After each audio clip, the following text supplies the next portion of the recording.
हर हर महादेव।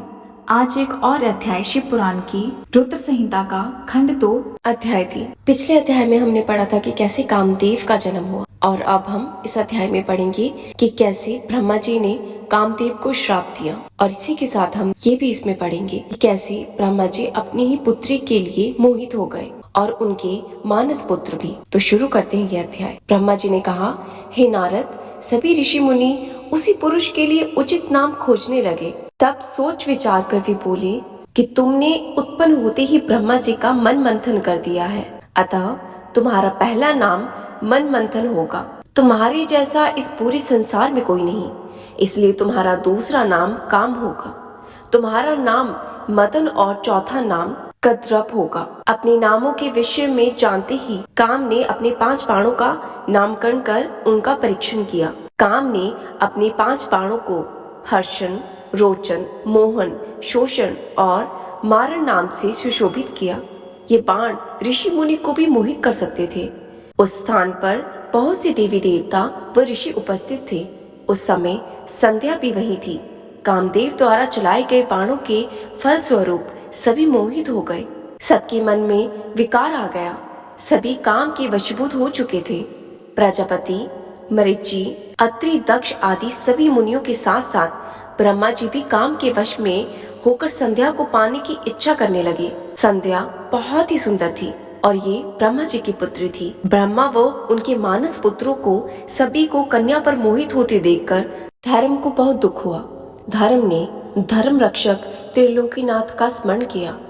तब मुझे देखकर शिवजी हंसे और कहने लगे, हे ब्रह्मा, तुम अपनी ही पुत्री पर ही मोहित कैसे हो गए? सूर्य का दर्शन करने वाले दक्ष, मरीचि आदि योगियों का निर्मल मन कैसे एक स्त्री को देखते ही मलिन हो गया? जिन देवताओं का मन स्त्री के प्रति आसक्त हो, उसके साथ शास्त्र संगति किस प्रकार की जा सकती है? इस प्रकार के शिव के वचन सुनकर मुझे बहुत लज्जा का अनुभव हुआ और मेरा पूरा शरीर पसीना पसीना हो गया। मेरा विकार समाप्त हो गया, परंतु मेरे शरीर से जो पसीना नीचे गिरा उससे पितृगणों की उत्पत्ति हुई। उससे 64,000 अग्निश्वतो पितृगण उत्पन्न हुए और 86,000 बरिष्ठ पितृ हुए।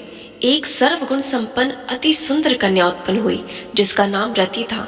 उसका रूप सौंदर्य देखकर ऋतु आदि भी सक्लित हो गए एवं उससे अनेकों पितरों की उत्पत्ति हुई। इस प्रकार संध्या से बहुत से पितरों की उत्पत्ति हुई। शिव जी के वहां से अंतर ध्यान होने पर मैं काम पर बहुत क्रोधित हुआ। मेरा क्रोध देखते ही काम ने बाण को वापस खींच लिया। बाण के निकलते ही मैं क्रोध की अग्नि से जलने लगा। मैंने काम को शिव बाण से भस्म होने का श्राप दे दिया।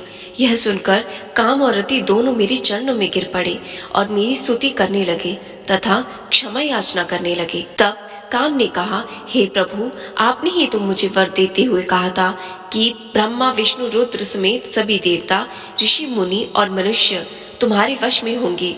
मैं तो सिर्फ अपनी उस शक्ति का परीक्षण कर रहा था, इसलिए मैं निरपराध हूँ। प्रभु, मुझ पर कृपा करें। आप श्राप के प्रभाव को समाप्त करने का उपाय बताएं। इस प्रकार काम के वचनों को सुनकर ब्रह्मा जी का क्रोध शांत हुआ। तब उन्होंने कहा कि मेरा श्राप झूठा नहीं हो सकता, इसलिए तुम महादेव के तीसरे नेत्र रूपी अग्निबाण से भस्म हो जाओगे। परंतु कुछ समय पश्चात जब शिवजी विवाह करेंगे, अर्थात उनके जीवन में देवी पार्वती आएगी, तब तुम्हारा शरीर तुम्हें पुनः प्राप्त हो जाएगा। हर हर महादेव।